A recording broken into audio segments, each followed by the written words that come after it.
And I'm Catie. And this is the Catie Catie Radio Podcast. What is up, man? As you notice, we have another person joining us today. It's more than just Catie and Catie. It's Catie, and Tom.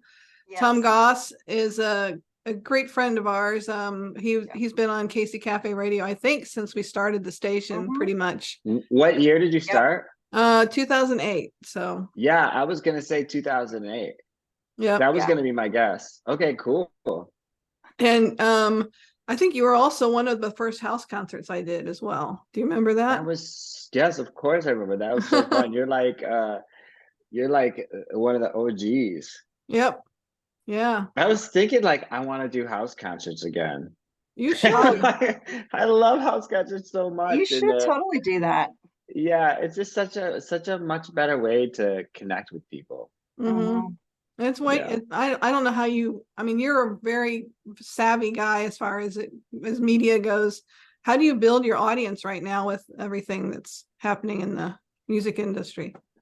I mean, it's social media all the time, you know, and primarily these days it's like Reels and TikToks. It's like, if you're in the music industry, it really is TikTok. Yeah. They're really looking at TikTok numbers in order to make their signings and stuff like that. So it's young people stuff. Yeah. You know, that's always what it is. So it's just a matter of, you know, some things never change, you know, email lists and stuff like that. But yeah, it's social media and it's text. Honestly, like, texting people is for me the best results, because, you know, we've all grown accustomed to ignoring half the stuff we see on social media, and we've all grown accustomed to ignoring emails. So you know, pretty soon we're going to be ignoring our texts, and then we'll have something like some implant in our brain. We'll have to get like the implant code to go right into someone's brain or something like that. Yeah, and you'll have the two step verification code you have to get into your brain. So yeah. Oh, you're so right. You're so right. Yeah, I'm actually, in my day job, I'm a marketing director for a real estate company, and so yeah, you're totally on point there with the texting. People do ignore their emails. Even the people within my company ignore my emails. So I totally get it. You have to, if you can text and it. even if you want it, and social media has become so algorithm focused that it really doesn't matter who you follow. You know, people follow me and don't see what I do, and it's, you know, Facebook's become almost useless. I have 250,000 people that follow me, and sometimes I'll post and, you know, 50 people will see it. It's like it's all pay to play. And I mean, you know, we live in a capitalist society, so I mean, that's what it is, you know. So if you can monetize it, you will. Have you had any luck with YouTube, like with people watching your videos on YouTube? So yesterday, that's a great question, because yesterday I was coming home late, and sometimes I look at my my statistics. You're like, oh, I wonder how that's been doing, and I open up my YouTube, and I was curious as to what the total number was, and it's 18.9 million views, and I just was like, Tom. Last time I checked was probably like 15 million, you know, and it's just that number. I literally did a thank you video about this today, so it's really funny that's the question. But yeah, it just completely blows my mind. That's like 5% of America. Let me tell you though, that's a great video. That's a great Which one? The new one. I don't know if that's the one that you're talking about. Oh, thank you. No. I'm talking about all across the channel. Okay. Okay. Yeah, but yeah. So by the end of the year, it'll be 20 million people, and it's just, you know, this business is so hard, and people think I'm rich and famous at this point, and it's just like I'm just like scraping by like all the time. Yeah. But you know, in the days when I feel like quitting, which is like 9 days out of 10, there's always that one day where you're like, oh my gosh. That's 19 million people have seen what I've done, and that doesn't include social media numbers or streaming numbers or in live numbers or anything like that. It's just like, okay, like what I'm doing is impactful to people, and that's important. Right. Yeah. Your voice is important, and it needs to be out there. So Thank you. That's for sure. Yeah. So tell everybody what your newest project is that you just released a couple of weeks ago. I said, I love this video. Sure. It's a wonderful video. And so I just released it. So I just released a full album. It's called Remember What It Feels Like. And it's like, honestly, the reviews have been crazy. I'm going to read you some just because I love them so much. Yeah. But the music video you're talking about is called Enemy of Good. And it's just about the idea that striving for perfection is what is making you unhappy. And this whole record is just such fun, bright pop. And it's been getting, like, I'm just going to say things because it makes me so happy to say, like, summer's best album for stress reduction, a musical masterpiece filled with bright and uplifting textures, perfect album for the height of summer. It's like everybody's just kind of getting it. Like, a lot of times as an artist, you like make projects and people don't really get it, or just it doesn't connect. And I feel like this whole record, and I think this video is so silly because even the video conceptually was a completely different concept, and it was this thing that I worked for, a month putting together, and then in the very last minute, the key piece fell apart, and I had already spent all this money and had spent all this time and had all these people scheduled, so I couldn't. So that video was just impromptu. It's like, okay, like the perfect thing that I planned. That's the irony of it. Fell apart, and so now I'm stuck in the studio with my cinematographer, just going like, okay, well, let's just have fun and see what comes of it. And I think that's really what this album is about like, no matter what comes your way, good or bad, make the best of it, enjoy it, live your life, and your happiness is in your control. So exactly. So, choose to find the thing that makes you happy in whatever is going on. Right. Yeah. We have the choice to be happy or sad. And if we choose to be happy, we can be that, we don't have to, if something bad happens, we don't have to look at it and say, oh, this is going to just destroy me. We can look at it and say, this is something I can grow from. This is something I can learn from, Exactly. I love the new album. In fact, I listened to it again on the way home. I had to run home to get on the internet. And I love your song, like Perfection is an Illusion. I love that. I love that song, that Enemy of Good. I love that song. It's such a good song. Thank you. And I mean, I'm writing that for me. You know what I mean? Yeah. It's like, it's great that people are feeling that and people are gravitating towards that. And yeah, I love people, and I love them at their best, and I love them at their worst. And I'm not particularly great at doing that to myself, but it's a work in progress. That's life. Yeah, that's for sure. We're all work in progress. We're all working on ourselves. Yes. Endlessly. Yeah. So I want to ask you a little bit about writing. Okay, as a songwriter myself. Do you like sit down every day and try to write, or do you just wait until the muse hits you and you write? How do you approach writing? I would say neither. Neither? Yeah. I mean, like anything in life, you really have to carve out the time for it. So if I sat down to write every day, I could write every day. Unfortunately, being an independent musician means the majority of your time is not spent making music. The majority of your time is promoting or booking or social media or networking or any sorts of things. And so the thing that tends to fall to the wayside is like playing your instrument and writing. Like the reason that you're doing this thing tends to be the thing that you don't do. And so sometimes I really have to just, like, even today I was like scrambling to get a bunch of stuff done, and I was like working at a frantic pace, and I was like, you need to pick up this guitar and you need to see what happens, And I wrote a little thing. I'm not sure if it'll survive, but that's the thing for me. It's really about carving out the space, and it can happen in all sorts of ways. Sometimes you're like, I need to write, sometimes it's that, but the majority of times it's like you like doing this thing, you should go do this thing. Like anything, like I love going to the water park, but I never go. But the time when I'm like, go to the water park, I have a good time. So it's really like that. And I think as I've grown, like my process in writing is just completely different from song to song. You know, I traditionally write music and lyrics at the same time. Like I sit with an instrument, I play an instrument, I find a chord or a chord progression that feels really interesting, or some kind of movement that feels really interesting, and I move from there. But you know, sometimes I start with a concept, and sometimes I start with lyrics, and sometimes I'm, you know, a couple of tracks on this new record, Don't Wanna, and Literally, I wrote while bicycling. You know, it's like I know that I've spent a lot of time honing this craft, and I can utilize it in many different ways, and that's fun to me. So you know, I'm not always writing for myself. I'm sometimes writing for sync, or I'm writing with other people, and so on and so forth. And that all comes in different ways too, because you have to learn to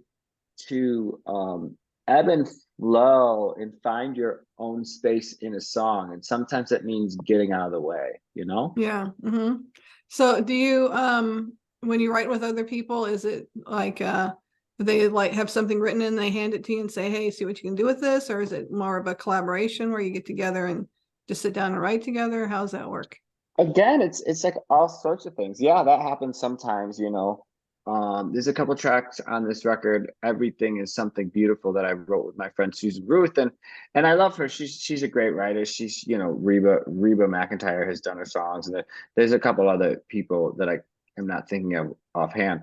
But there's something really interesting about co-writing, and it's a very LA kind of Nashville thing that I had never really done before, because people have such different perspectives. And so, you know, for those particular ones, I had like a first verse and an idea, and I was like, hey, I'm curious what your thoughts are on this and where you think it can go.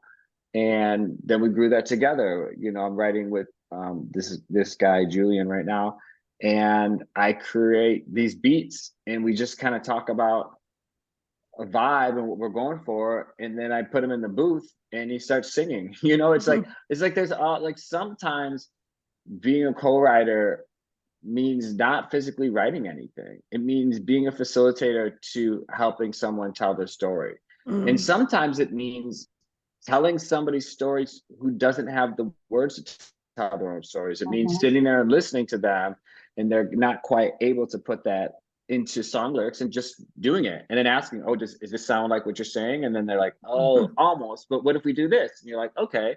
You know, so it comes in all sorts of different shapes and sizes. That's the great thing about being an artist and being a songwriter, is it's like that. And that's why I think people do it their whole lives, is it's like it changes. It's not like 2 + 2 is always going to equal 4. 2 + 2 is sometimes going to equal 72, and sometimes going to equal -6. You're like, that did not work. Yeah, I get you. So do you have like any artists that really influence you as far as your writing is concerned? I mean, I think of course. I think right now I'm really listening to a lot of Emily King, who I love, and I'm sad to say I'm not sure she's influencing my writing yet, because the writings are very different.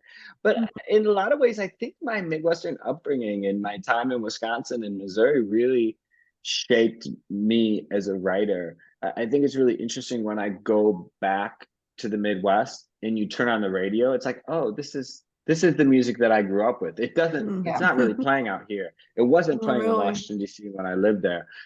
So you know, I learned that every single region has their own kind of musical culture, which is really interesting to me. So, you know, I would say that my writing initially was really influenced by, you know, Dave Matthews, David Gray, Jack Johnson, Ben Harper, stuff like that. But as I've really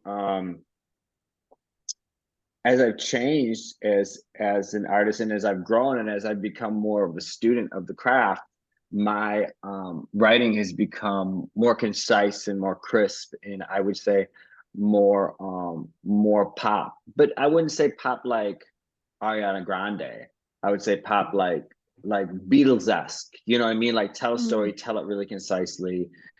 be really hooky in your approach and move from there. Whereas before I think I was just kind of sometimes falling into that naturally and accidentally.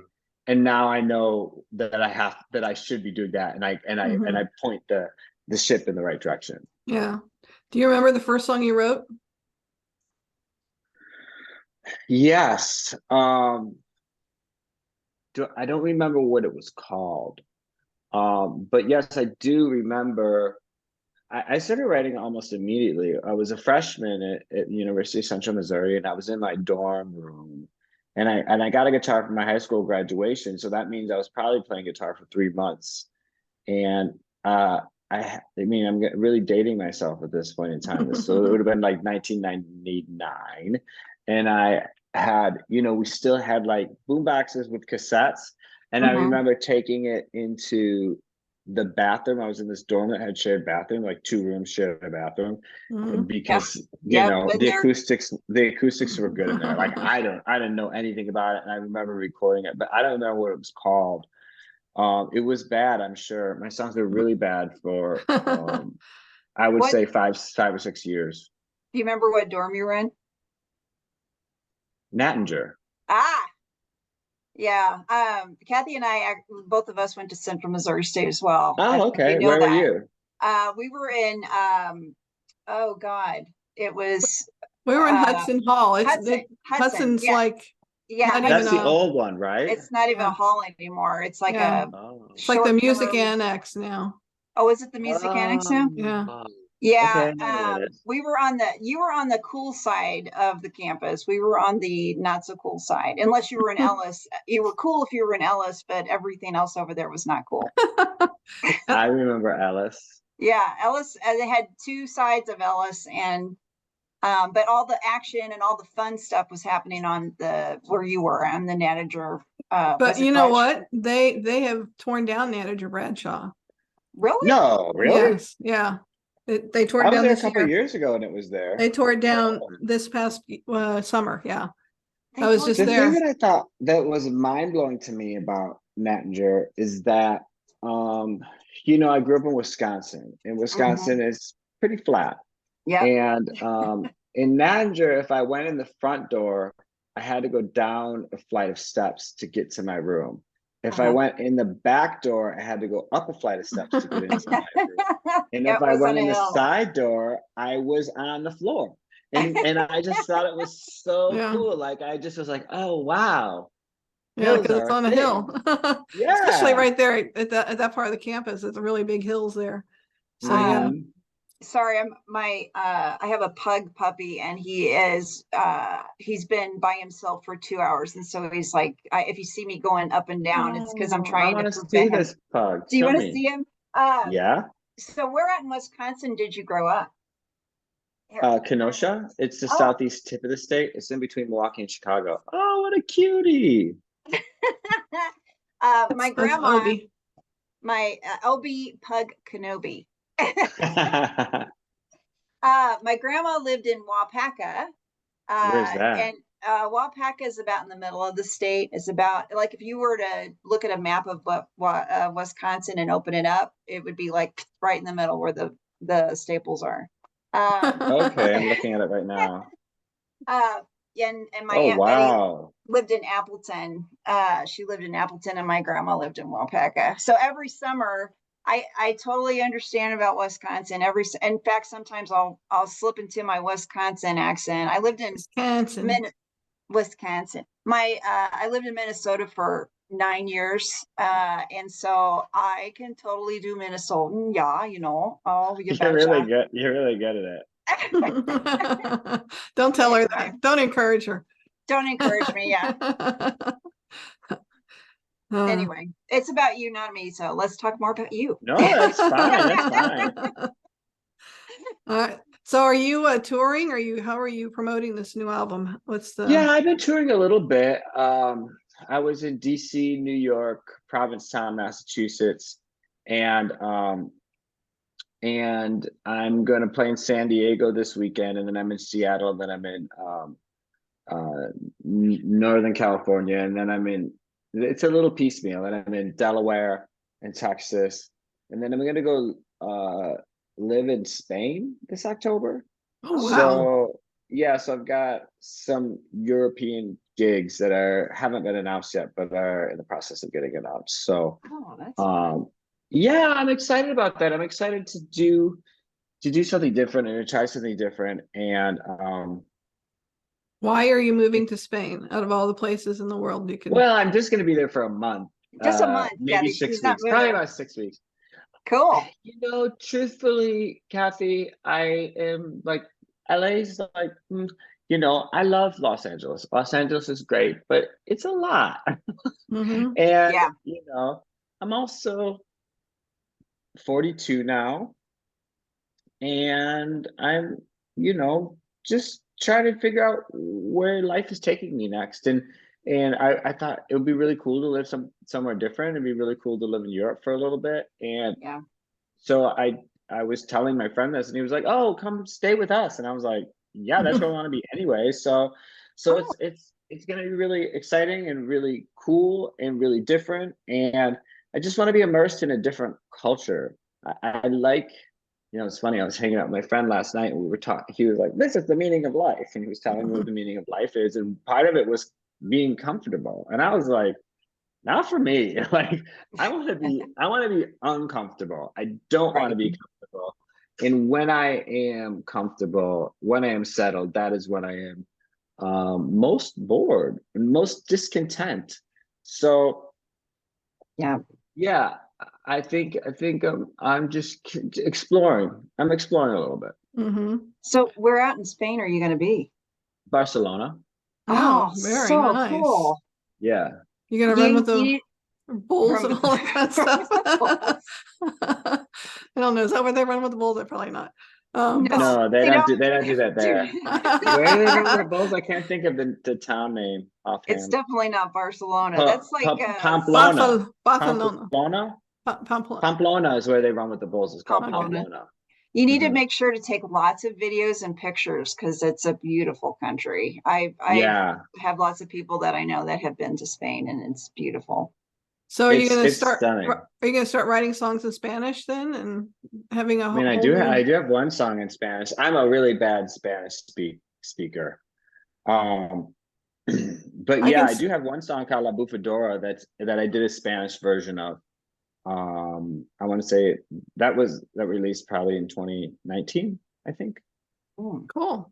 But you got a whole new career ahead of you, I think, and go to Europe and I've always wanted to do it. I've always wanted to do Spanish songs, but I'm just really bad at languages. I can barely do English.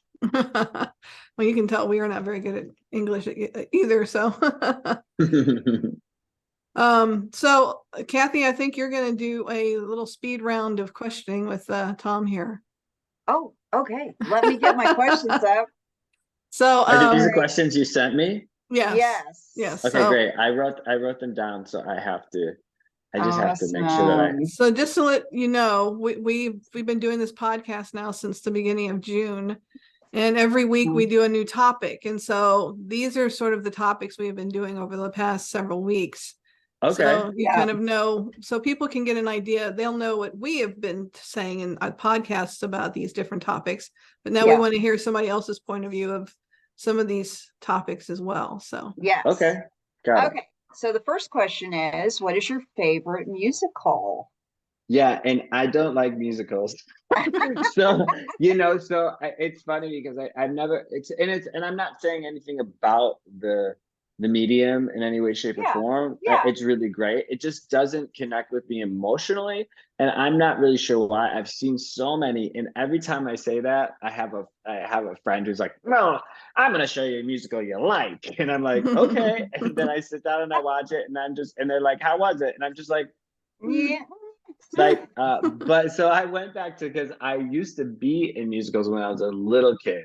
And the first musical I was in was Bye Bye Birdie. And that was fun. So that's what I'll say. Bye Bye Birdie. That's what I'm going to say. There you go. That's a good one. I have a niece or two nieces that were in Bye Bye Birdie in high school as well. So that's fun. Oh, really? Yeah, it's a fun musical. Okay. Okay, so the next question is, what is your favorite soundtrack that is not a musical soundtrack? So what's your favorite soundtrack to a Yeah, so movie? so I don't really have an answer for this either because I can't even think of oh, you know what I used to listen to? What? Oh, I actually used to listen to that once soundtrack, Oh which yeah. is not Oh, I which know that is one not soundtrack. surprising. Yeah. We Um, mentioned that one on our podcast. So that's one of yeah, my I used to favorites. listen to that soundtrack, but I will say that I had a soundtrack when I was a kid, and it was a tape cassette.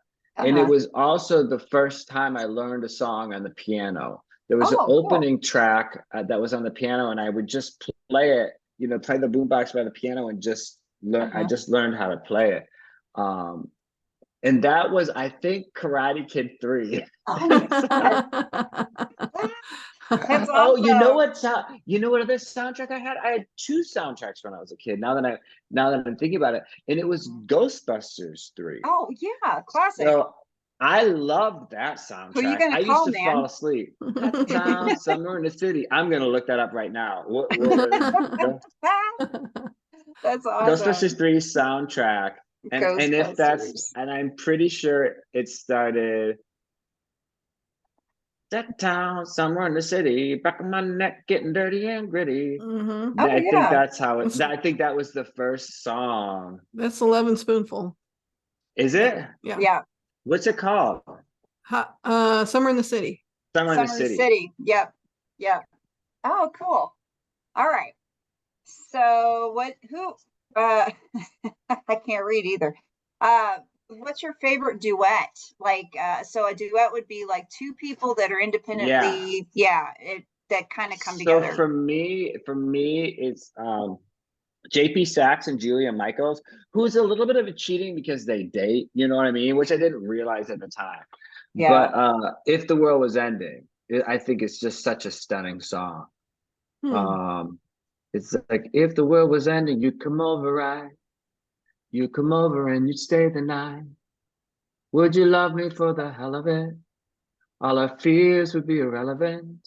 You should listen to it. It's really beautiful. I'll have to Oh, listen for that. cool. That sounds And awesome. JP Sachs and Julia Michaels are two of my favorite songwriters independently. And they're just brilliant, brilliant, brilliant. And Oh, so awesome. hearing them together is great.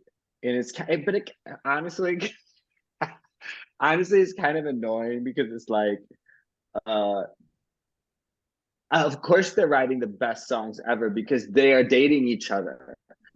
Right. So it's like Lennon and McCartney. It's like Well, if Lennon and Fe- McCartney were dating, then of course, it's we like. don't know. They Yeah. may have been dating. We never know.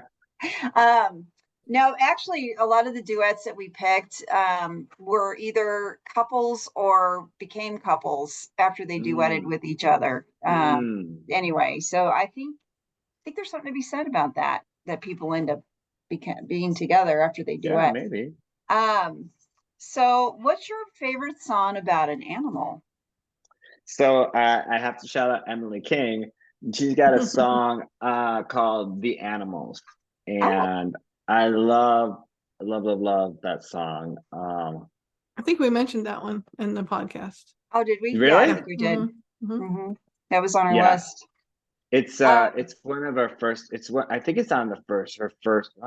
She had a record a long time ago, but her first reiteration of herself record. oh, cool. Yeah. Okay. So if you were stuck on a desert island, Hmm. and this is kind of a long one. So No, I got it. uh He's got so it. he's So got yeah, it. I mean, I did my homework, and so Okay. I this is what I'd want. I want.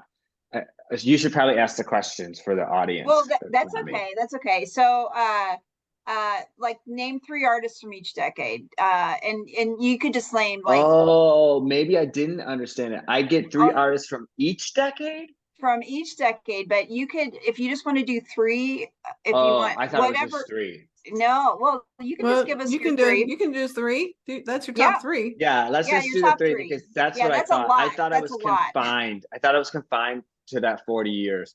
Oh God, no. or But that yeah, 50 give us your years. top three. Give us your top three in that So 50-year time period. for me, my philosophy was this: like, I'm Uh-huh. stuck on a desert island. I want people with big catalogs, right? Yes. And I also don't want like same in terms of vibe, in Mm-hmm. terms of like genre. I want things that are different. And I also and I get a male artist, a female artist, and a group, correct? Correct. Okay, so my male artist would be Prince. Oh yeah. My female artist would be Beyonce. Oh yeah. And then my group would be the Beatles. Oh, Okay. mine too. Yeah, I saw your mug. I was like, oh, she's gonna Yes. like this. So I it was love the like, Beatles. I saw her Yeah. mug, yeah. So for me, it would be like, how many records? I would have like 50 records. Yeah. You know what I mean? It would be like, So we and now we know why the ship sank, because you had all those albums on the ship. So. That's The right. ship was too That's heavy. right. And then the last question is, do you have a favorite concept album? Yeah, and this is kind of like cheaty cheats.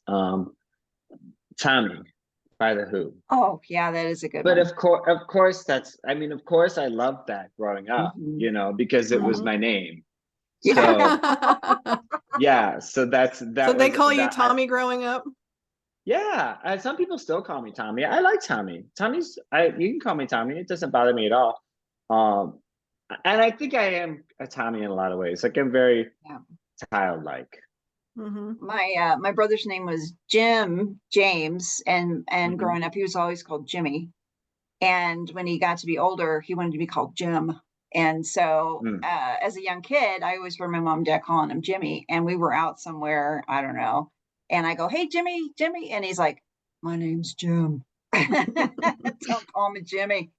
Anyway. I think it's really interesting, like our obsession with growing up. Like I would rather not do that. And there's very little times in my life where I'm like envious, but the few times when I am envious is not when I see somebody with a big house. It's when I see kids playing soccer, or when I see kids on the playground. And there's like a freedom to that, and a freedom to their movement, and a freedom to their spirit. And I'm sure when they wake up the next morning, their bodies don't kill them, you know, stuff like that. Like, they fall down and they can get right back up. I know. It's bounce right back. It's crazy. And they're smiling and they're laughing and they're screaming, and there's no like, as we get older, there's all this like judgment that others place on us, or that we place on ourselves. And it makes us pull inward in a way where we stop enjoying the world as it was meant to be enjoyed. Yeah. So true. We put like governors on ourselves, like, you know, we don't allow ourselves to be, you know, who we feel like we are on the inside, on the outside. So exactly, you're so right. Yeah. I just did a post about how we have, it's a Brene Brown I love her. Brene Brown is she's just awesome.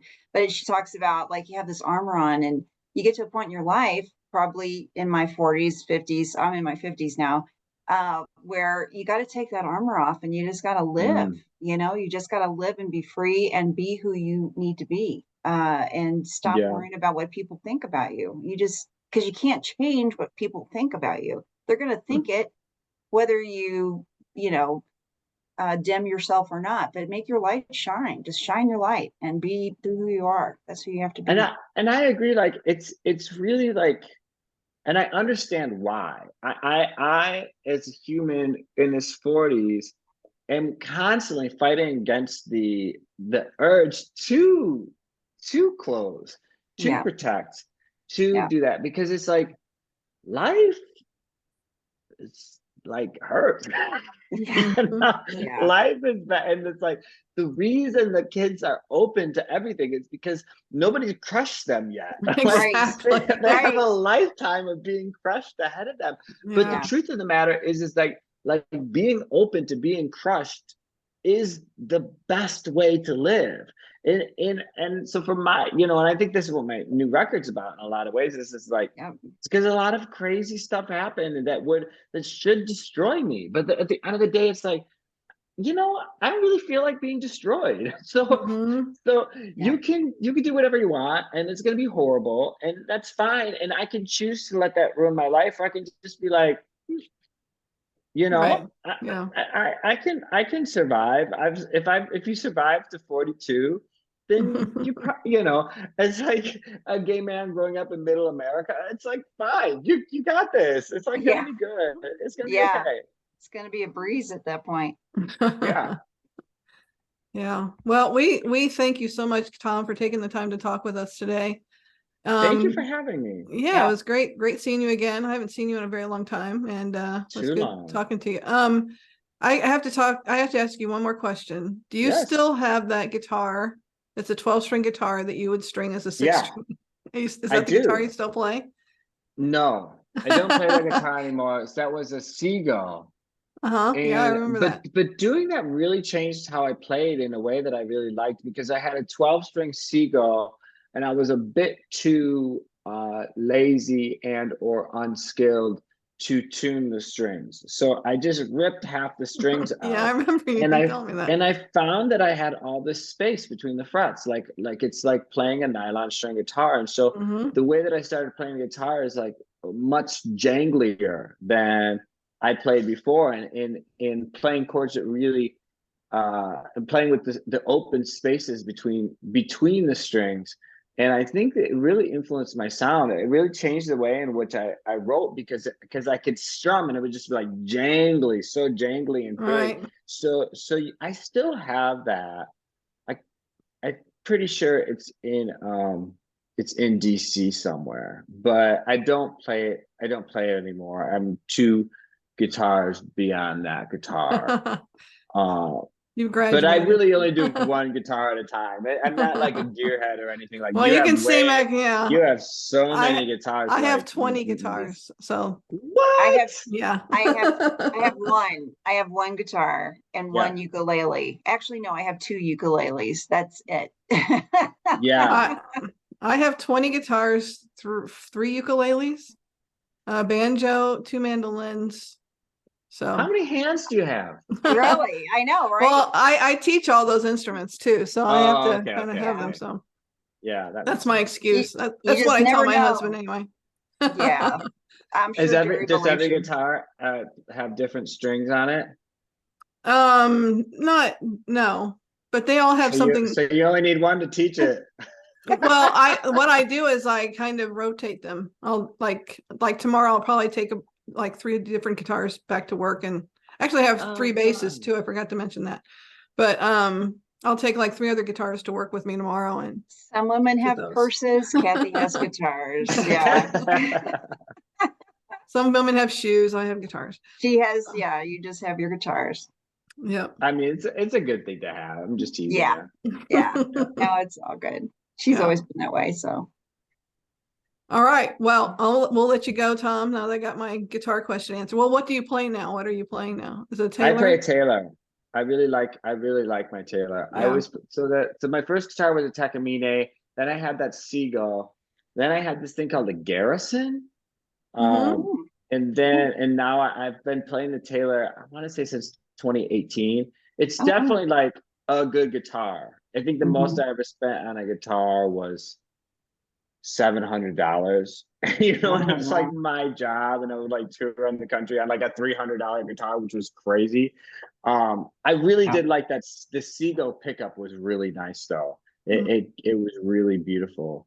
But yeah, the Taylor is really great. It's really wonderful. Yeah, I have 3 Taylors, so so show off. I love Taylors too. Yeah.